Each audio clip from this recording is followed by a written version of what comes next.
G'day, it's Coach Craig Rowe here with this product, the Power JC, what I like to call Tower of Power, which has 12 outlets and also 6 USB outlets. Now these USB outlets have different wattages, so it allows you to charge some of your more advanced products like iPhones and iPads, as well as the latest Androids.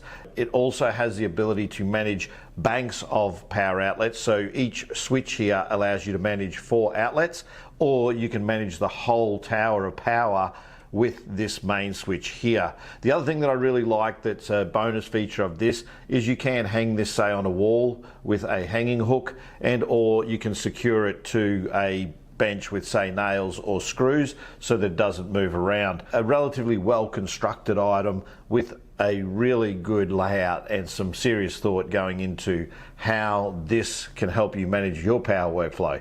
So hopefully this helps you make a decision as to whether this Power JC strip is for you, and I'll catch you in a future video.